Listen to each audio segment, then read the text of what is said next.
El Bazar de las Ideas. Las mejores novedades sobre literatura, música, historia y filosofía. El Bazar de las Ideas también te regala un hermoso cuento todos los días. Ya levanta sus cortinas El Bazar de las Ideas, con Silvio Uberman y Diego Uberman.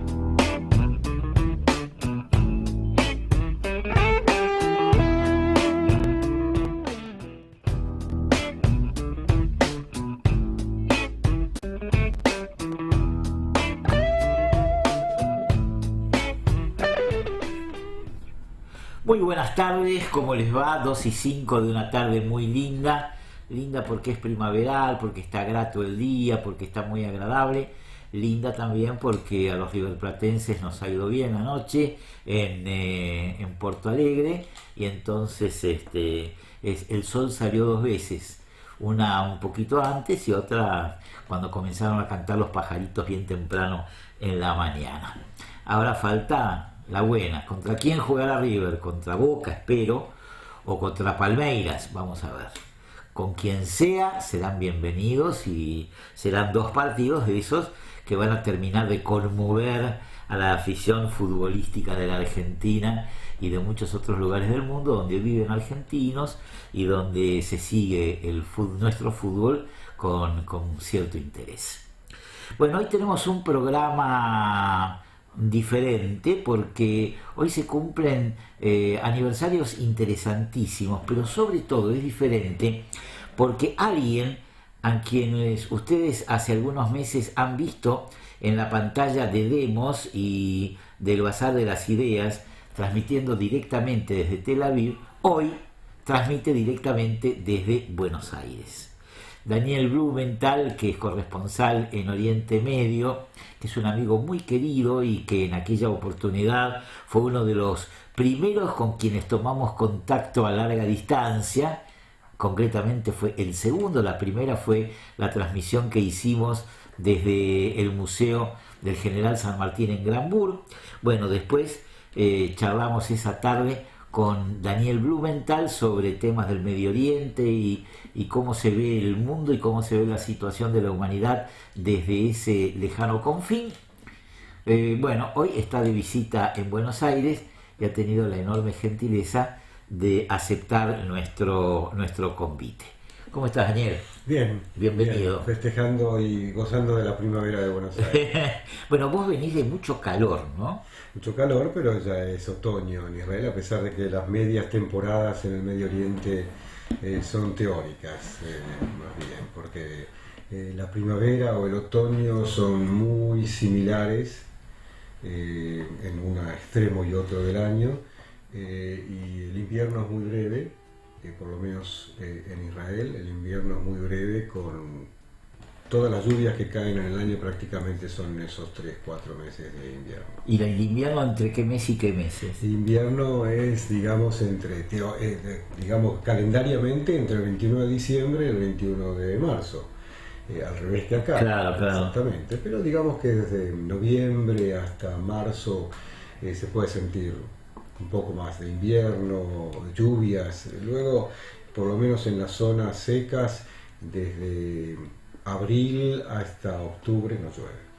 Porque me han dicho que octubre es un muy buen mes para visitar Medio Oriente, para visitar Israel, porque está un poquito más aliviado el calor. Ustedes están acostumbrados, ¿no? En julio y agosto en la zona costera de Israel la humedad trepa arriba del termómetro, lo más alto posible, del barómetro, y entonces se siente mucho el calor. Pero octubre todavía es muy cálido.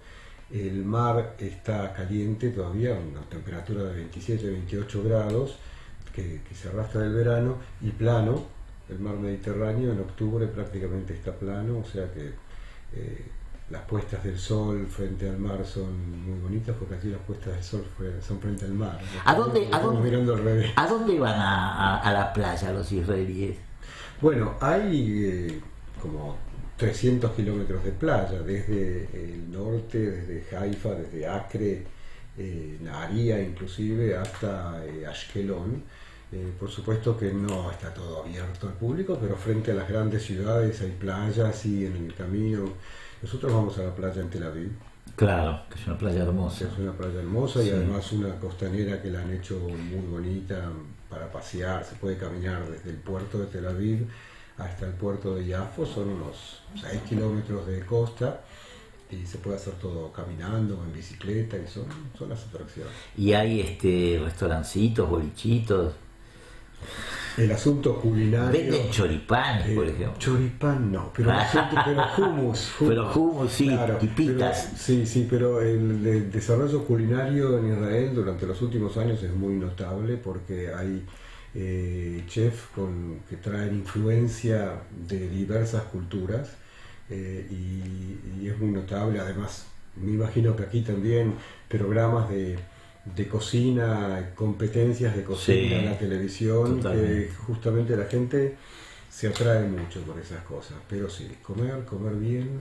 Ahora, es a mí siempre me confunde porque la comida, digamos, árabe, la comida israelí, la comida armenia es muy parecida. Mira, los árabes dicen que no hay comida israelí, que el falafel se robó de Egipto y el hummus de Irak y ese tipo de asuntos, pero siempre hubo desarrollos. Entonces, hoy en día la comida israelí es más internacional o étnica, porque están todos los grupos de judíos inmigrantes del norte de África, de Marruecos, de Túnez, de Argelia, que trajeron su tipo de cocina y su tipo de alimentación, y están los israelíes cuyos abuelos inmigraron de Europa Oriental, de Rusia, de Polonia o de Europa Occidental, y el tipo de alimento es diferente, mucho más papas, más carne hecha de otras maneras, etc. ¿Es difícil aprender el hebreo? Suena como chino. Suena como chino. Es por como eso. que te pregunten si es difícil aprender el chino. Yo creo que nuestros cerebros están preparados para aprender idiomas. Sí, totalmente, sí. Más ejemplo que el mundo mismo no hay. Se puede aprender en hebreo, hay que trabajarlo, es totalmente diferente, se escribe de derecha a izquierda, las letras son totalmente diferentes, son separadas, no se juntan en la caligrafía las letras hebreas. No hacen un collar, sino que son... Una por una, sí. Ajá. Y no hay vocales, los vocales son... hay que saber dónde poner la vocal, pero no se puede escribir una vocal. ¿Okay? En el idioma completo literario también hay puntuación, que se escribe debajo de las letras, diversa puntuación, que en el idioma común, en el diario, se escribe sin puntuación. O sea que hay a veces una palabra que tenés que entender el contexto para saber cómo pronunciarla, porque se puede decir de dos formas diferentes o tienen dos significados diferentes. Y hay palabras que son parecidas en el sonido, pero se escriben con una letra diferente que suena igual. Vos recordarás que la ley 1420 de enseñanza laica, obligatoria, común, etcétera, bueno, nació en la Argentina en 1880 bajo la presidencia de Roca, pero vino fogoneada por Sarmiento, Claro. y por sus antecesores. Fue una idea de asimilar a los inmigrantes, las grandes masas de inmigrantes, y pienso que Israel es también un país de inmigración muy parecido a mucha menor escala que la Argentina, ¿no? Sí, la diferencia principal, creo yo, desde el punto de vista de la absorción, es que la gran masa de inmigración que llegó a la Argentina vino de Italia y de España, en España es el mismo idioma, Claro. acento diferente, y en Italia todavía es un idioma con base romana, con base latina, con muchas palabras similares. Cualquier argentino que viaja a Italia, si le hablan tranquilo y despacio, puede Entiende. entender todo el italiano y hasta habla en castellano y le entienden a él. El hebreo es totalmente diferente. Entonces, el que no sabía el hebreo porque había leído la Biblia en hebreo, tenía que aprenderlo desde cero. Quiere decir que todos los inmigrantes tuvieron que hacer el esfuerzo como lo hicieron aquí, para, digamos, un esfuerzo de Y escolarización, además ¿no? es un idioma que renació hace 100 años, porque es el idioma bíblico. Claro, pero es una lengua Es muerta, el idioma, pero es una lengua muerta que no había un pueblo que la hablaba. Y como el además, latín, digamos. pero y además, en el año 1890, cuando Eliezer Ben Yehuda empezó a reavivir el idioma, había miles de cosas, de utensilios que no existían en la época de la Biblia, que no tenían un Claro, nombre, que había claro. que inventárselos. Encontrar una raíz similar, una raíz que pueda servir para tal utensilio, o para tal adjetivo, o y aplicarla al idioma. Y hay, por supuesto, una academia, como está la Real Academia Española, y una academia de la lengua hebrea que trata constantemente de renovar inclusive este tipo de palabras que usamos para los artefactos digitales, todo Sí. tipo de cosas nuevas como hacer like o aplicación, ese tipo de cosas que hay que encontrarles palabras nuevas, inventarlas Claro, en ok. hebreo, basadas en alguna raíz que tenga el significado. Bueno, ¿y cómo está el Medio Oriente? ¿Está muy complicado o cómo lo ves vos desde adentro? Porque uno de pronto se levanta a la mañana y ve que han llovido misiles sobre determinada zona fronteriza de Israel, en la zona de Gaza, y dice, bueno, pues este es un cuento de nunca acabar, pero al mismo tiempo hablo con vos y me decís, no, todo tranquilo, fui a tal lado, fui a tal otro, voy a la playa, Sí, pero salí a almorzar. el Medio Oriente cambió a un punto nunca reconocible en 2011, cuando fue lo que empezamos a llamar la primavera árabe, Sí. y terminó siendo un invierno bastante pesado. Eso pasó muy rápidamente. Claro, eso fue principalmente, bueno, comenzó en Argelia, En Túnez. pero digamos lo más impactante fue Egipto. Sí. El derrocamiento de Mubarak y unas elecciones que se hicieron allí. Que se anularon después. Claro, no se anularon, pero Como si se de hubieran otra anulado, manera, sí. sí. Elecciones en que ganó la hermandad musulmana, que son, digamos, los musulmanes religiosos que querían imponer de alguna manera la Sharia, la ley musulmana, en un país que, si bien no era una tradición democrática, porque las democracias son diferentes y hoy en día están cambiando mucho más, tenemos ejemplos cercanos que hablan en portugués, pero Egipto, por ejemplo, o los países árabes que tenían un parlamento y un gobierno electo y qué sé yo, tampoco es una democracia absolutamente abierta, o sea, pueden ser unipartidarias, ese tipo de cosas, pero esta gente quería modificar el modus vivendi de los egipcios, y entonces hubo una reacción. 2 años después los obligaron los bajaron en realidad, hicieron otras elecciones, y quien las ganó era quien tomó el gobierno en forma interina, el general Assisi, que era el jefe del ejército, y es el presidente que fue electo, pero no hay gran diferencia entre lo que era Mubarak y lo que es Assisi. Pasaron 10 años, 9 años, o perdón, 7 años. La primavera solo sirvió Sí. para cambiar Y luego el transitoriamente a surgimiento de Daesh, desde hace 1300 años, pero fundamentalmente desde hace 700 años, hay una guerra interna entre dos principales corrientes del Islam, que son la Shia y la Sunna. los chiitas y los sunitas. Sí, los chiitas y los sunitas. Los sunitas son los que siguen al profeta Mahoma, y los chiitas, 500 años, 600 años después, hubo una escisión entre los descendientes de Mahoma, no entremos ahora en toda la historia, pero son enemigos. Y lo mismo ocurrió entonces en Siria, por ejemplo. Los presidentes Assad, Hafez Assad, el padre, y Bashar Assad, el hijo, el actual presidente, son de una corriente alawita, que es una pequeña corriente del Islam. Igual que el trono cercana. jordano, ¿no? No, el trono jordano son hashemitas. Hashemitas. Sí. Pero los alawitas son más cercanos a los chiitas que a los sunitas, y eran una minoría en Siria y controlaban el país 40, 50 años. Chiitas son, por ejemplo, los ayatolas iraníes. Exacto, exacto. Los iraníes. ¿Y sunitas? Y sunitas son los jordanos, los sirios, los palestinos, los iraquíes, la mayoría de ellos, a pesar de que hay chiitas en Irak también, y actualmente el gobierno en Irak es chiita, pero por supuesto que hay lugares en que conviven mejor.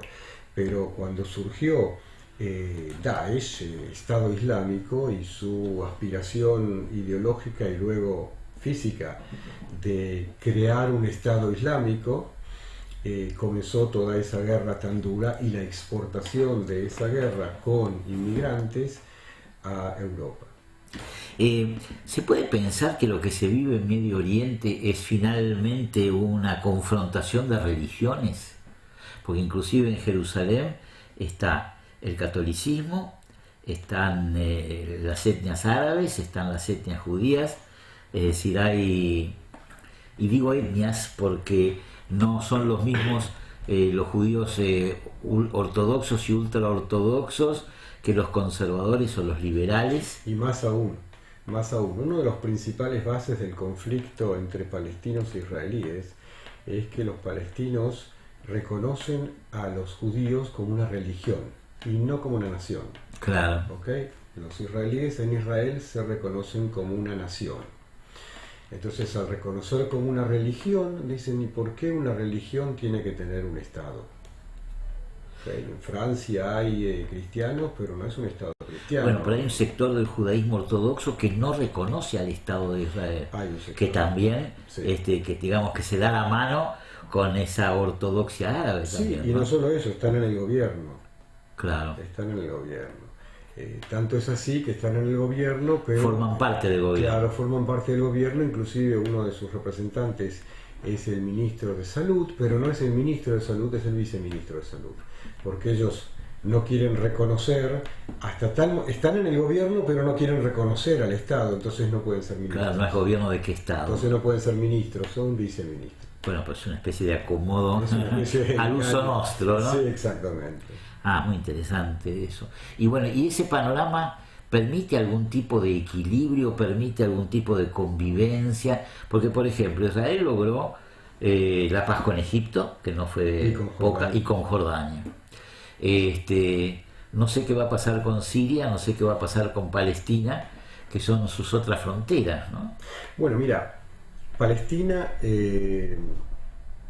es una lucha de 100 años nacionales, que durante la última generación también se convirtió en una lucha religiosa por conveniencia de las partes, pero es uno de los conflictos del Medio Oriente, es uno de ellos y no el máximo, no el más importante. Hoy en día los países sunitas moderados, lo que es reconocido como los aliados de Estados Unidos, que son Egipto, Jordania, Arabia Saudita y Emiratos Árabes, su mayor enemigo es Irán. ¿Okay? Irán. Ellos son sunitas también. Claro, ellos son sunitas. De facto hay una guerra entre Irán y Arabia Saudita en Yemen desde hace 4 años. Sí, y además hay rispideces crecientes, claro, también, ¿no? Ni que hablar de las influencias y del campo de batalla entre sunitas y chiitas, que es Siria. Y en esta presentación, Israel ya no se convierte en el primer enemigo de los árabes, porque Israel, su mayor enemigo también es Irán. Y el primer ministro Netanyahu ha actuado durante los últimos años de todas las formas posibles para tratar de contrarrestar el acuerdo internacional que se hizo con Irán para la no proliferación de armas atómicas, pero que le permiten un campo de acción muy grande y siguen construyendo misiles balísticos que pueden lanzar ojivas nucleares. O sea, los árabes de Arabia Saudita, de Egipto, de Jordania también temen las aspiraciones expansivas de Irán por razones religiosas. ¿Okay? Entonces, sin entablar relaciones diplomáticas con Israel, tienen mucha cooperación, inclusive de servicios de seguridad. Netanyahu y un par de ministros visitaron al sultán de Omán la semana pasada. Primera vez desde los años 80 que también había una circunstancia en que había cierto acercamiento. Lo leí en tu blog. Daniel tiene un blog muy interesante con el que permanentemente surte de noticias a sus suscriptores, yo soy uno de ellos, así que uno se mantiene más allá de las agencias internacionales. Es otro punto de vista realmente que a mí en lo personal valoro muchísimo. Daniel, perspectivas de paz concretas, por ejemplo, con Siria y con Palestina.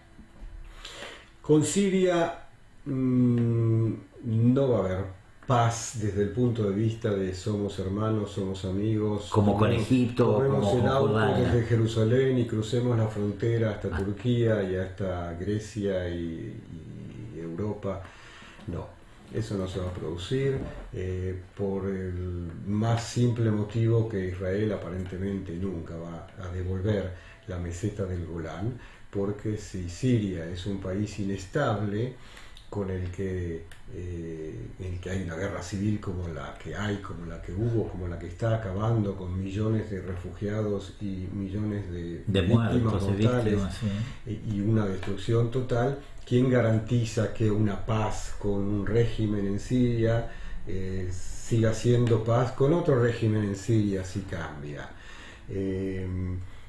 Con los palestinos hay un gran conflicto ideológico interno israelí, entre aquellos israelíes que consideran que es mejor ceder territorios, aquellos territorios conquistados en 1967, cederlos para la creación de un Estado palestino, aunque sea un Estado palestino controlado o desarmado, si los palestinos lo aceptan, por supuesto, y están otros israelíes que son, lamentablemente, en mi opinión, quienes tienen en estos momentos, en estos años, las riendas del poder, que prefieren la Israel unificada y el libre acceso al sitio en el que los patriarcas Abraham e Isaac enterraron a sus descendientes y a sus mujeres en Hebrón, por ejemplo, o la tumba de la matriarca Rachel, y están dispuestos a combatir toda intención de intercambiar esas tierras y esos territorios a cambio de una paz. Y entonces el conflicto se convierte en que si el Estado de Israel se creó en 1949 como un hogar nacional para el pueblo judío, si no se divide entre Israel y los palestinos, dos estados, a la larga, por la creciente, por el alto nivel de nacimiento que hay en Palestina entre árabes, etcétera, etcétera, y también por la cantidad que hay hoy entre Gaza, la Cisjordania e Israel, dentro de 15, 20 años, entre el río Jordán y el mar Mediterráneo va a haber el mismo número de árabes que de israelíes judíos, entre ellos también árabes con ciudadanía israelí, y entonces Israel va a tener que optar o por ser una democracia y permitir que toda esa gente vote al Parlamento y entonces el Estado pierda la mayoría judía, o no ser una democracia y entonces ser visto y acusado por todo el mundo como un Estado de apartheid. Algunas preguntas. El petróleo, ¿qué papel juega en Medio Oriente?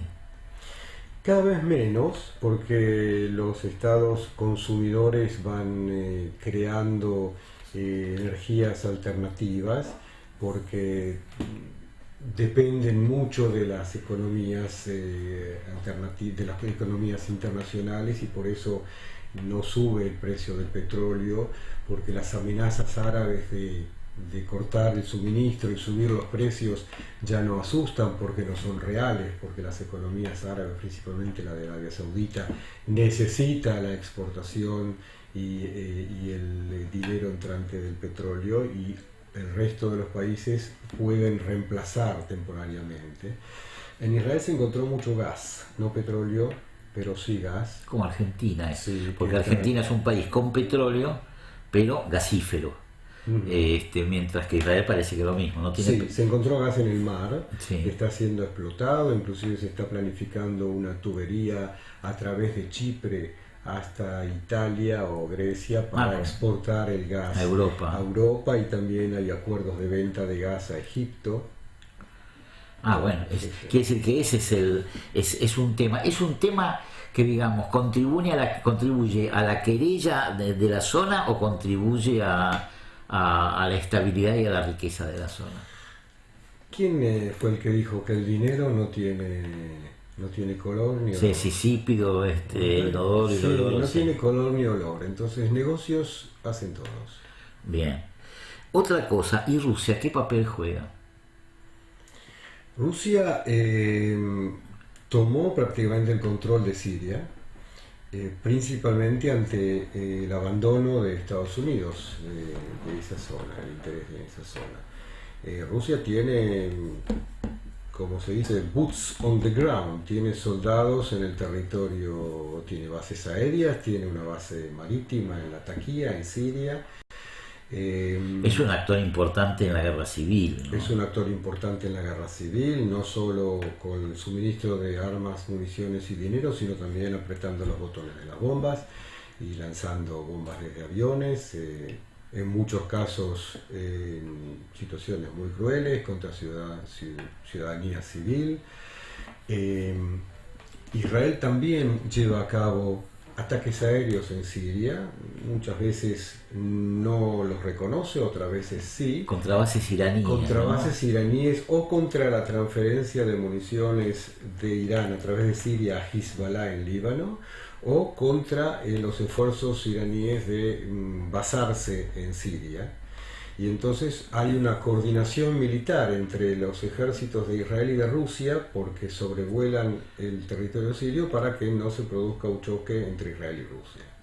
Bien, pero hay relaciones cordiales, me parece, inclusive a nivel personal, entre el primer ministro Netanyahu y Putin, Vladimir Putin. Sí, sin duda. Porque inclusive tienen línea roja y tienen vuelos directos. Sí, pero por supuesto que con toda la simpatía que pueda haber entre estos dirigentes y los contactos personales, cada uno responde a los intereses de su país, de su partido, a sus intereses, y tratan de manejar lo mejor posible para ambos la situación, pero siempre que haya una disputa, cada uno va a tratar de imponer su posición. Hubo, si no me equivoco, 1 millón de rusos que emigraron a Israel, ¿no es cierto? Sí, en los años 90, cuando se abrieron, digamos, las puertas de la Unión Soviética. Sí, sí. Y ya están afincados, bueno, ya son 3 generaciones. Sin duda, ¿no? sin duda, pero para muchos fue una situación muy difícil, porque llegaron muchísimos profesionales, ingenieros, médicos, muchísimos músicos profesionales, que no tenían trabajo. Primero, que para oficiar la medicina de un país en otro tenés que hacer exámenes de revalidación. Claro. Primero tenés que entender el idioma, aunque puedas hacer en inglés, aunque te dejen hacer en ruso el examen, de todas maneras tenés que saber el idioma para después salir a trabajar. Lo mismo en ingeniería, en casi todas las profesiones. Mucha de esta gente que llegó a edades mayores con una profesión formada y ya de mucha trayectoria, terminaron siendo guardias en los supermercados o en los estacionamientos. Como ocurre con todos los inmigrantes cuando exactamente, inmigran, pero ¿no? aquí el factor idioma fue fundamental. Por supuesto que los hijos de esos inmigrantes ya se han integrado en forma absoluta, y las hijas de esos inmigrantes han mejorado notoriamente el rostro de las israelíes. Bien. ¿Y qué pasa con China? ¿Cuál es la relación de China? ¿Cuál es el interés de China en el Medio Oriente? Estuvo el vicepresidente de China, Sí, hace pocas horas, sí. En Israel.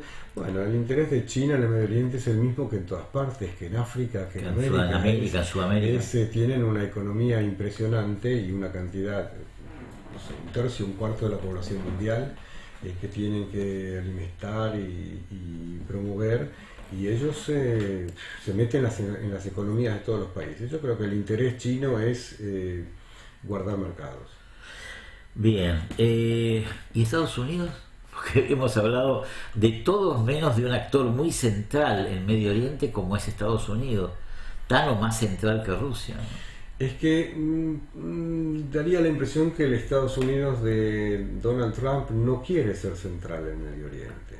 Bueno, pero se ha trasladado su embajada Se ha trasladado su a embajada a Jerusalén. Jerusalén y el presidente Trump dice que tiene un plan maestro, un negocio lo llama, para solucionar, para hallar la paz entre israelíes y palestinos, que cada mes dice que lo presentarán sus premisas el mes siguiente. Todavía no hemos visto. Hubo a lo largo de la historia negociaciones entre israelíes y palestinos. Bueno, las de Oslo fueron las últimas fueron entre el ex primer ministro Ehud Olmert y el actual presidente palestino Mahmoud Abbas. Antes Barak y Arafat. Pero en el 2009 entre Olmert y Abbas prácticamente llegaron a un acuerdo que podía incluir un acuerdo de paz. Podíamos ya estar en el primer diseño del acuerdo de paz, solo que Ehud Olmert estaba siendo investigado por cuestiones fraudulentas cuando era intendente de Jerusalén y debió abdicar al cargo de primer ministro y no pudo seguir esas negociaciones. Le puede pasar lo mismo a Netanyahu, que está sujeto a procesos, y con su familia también, la mujer, el hijo, la hija, no sé. La esposa. La esposa, pero también hay un hijo, me parece. Hay un hijo, Sí. Y ahí en Netanyahu, que vive con ellos, un chico de 27 años que ahora nos contó que consiguió trabajo. Bueno, Que vive en la casa de... acá también tuvimos un chico en la casa grande, del primer ministro, sí. hijo presidencial, Sí, y que no conseguía trabajo. que tiene un Twitter y sus dedos están constantemente ocupados en tuitear, Tuiteando. sí, reacciones en nombre de su padre, a veces muy groseras. Ajá, es el tuitero oficial del primer ministro. De la familia, sí. Netanyahu está siendo investigado por 4 casos de corrupción, de soborno, de deslealtad. Es muy pesado investigar y presentar cargos contra un primer ministro en oficio. El sistema judicial de Israel es muy cauto. Quizás se tome demasiado tiempo. Bueno, cuando hay un personaje así involucrado es igual en todo el mundo, Sí. ¿no? Pero la situación es que por ahora solo se habla de eso. El primer ministro ha sido interrogado e investigado ya 11 veces con la policía que llegó a la residencia. Si lo quieren detener, ¿tienen que pedir algún tipo de desafuero o algo como aquí o no? Sí, yo no creo que sea necesario detener al primer ministro durante un juicio porque dudoso que escape. Correcto. Okay. Sí, sería... sí, ¿y a dónde, no? Sí. No, pero en algún momento se pueden presentar cargos contra él y la ley no obliga a un político al que se le han presentado cargos, no le obliga a renunciar, porque De hecho no lo ha hecho. no, porque teóricamente sí, Ehud Olmert renunció antes de que se presenten ¿Pero cargos. porque estaba agobiado por la opinión pública o...? Estaba agobiado por la oposición y por su propio partido. Ah, correcto. Ok.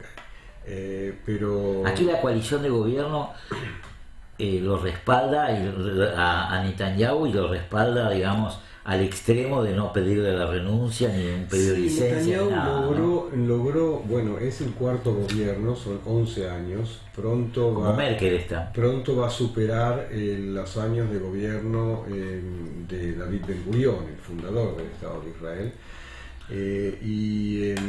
él ha logrado crear un ambiente que el resto de los partidarios de él y la oposición están convencidos que es imposible triunfar contra él. ¿Okay? Entonces, esa predisposición crea la situación y no a su la oposición también está muy dividida y muy acusada, o sea, hay una situación en que el gobierno malentiende la democracia, no como un gobierno de la mayoría con respeto de las minorías, sino un gobierno de la mayoría con repudio de las minorías. Entonces están tratando de crear una situación en que el que no piensa como el establishment es un traidor. ¿Quién es el líder de la oposición? Bueno, en este momento... ¿Es una mujer? Sí, en este momento es Tzipi Livni, pero ella no es la presidenta del partido, es del Partido Laborista. El Partido Laborista está muy echado a menos y hay otro partido de centro, ¿no? Ella había estado en un partido que se llamaba Kadima, que creo que lo había fundado ella misma. O había sido lo había fundado ella junto con Ariel Sharon, que fue el primer ministro de Kadima, y luego Ehud Olmert, que siguió a Sharon. Sharon sufrió un derrame cerebral durante su gobierno y Ehud Olmert lo reemplazó y luego fue electo primer ministro, pero ese partido Kadima desapareció. Son ese tipo de partidos de centros que surgen, coaliciones que surgen porque hay un vacío, pero desapareció el vacío porque lo está ocupando prácticamente el Likud. ¿Quiere decir que el laborismo vuelve a ser el gran adversario del Likud? No, el laborismo no ha podido presentar un líder que arrastre, digamos, al público. Se reclama carisma también. Sí, se requiere, sí. Bien. Bueno, te propongo una pausa, después seguimos charlando. Me parece que es muy rica esta conversación que estamos manteniendo con Daniel Blumenthal, que hoy nos está visitando aquí en Buenos Aires, en el Bazar de las Ideas y en Demos Radiovisual.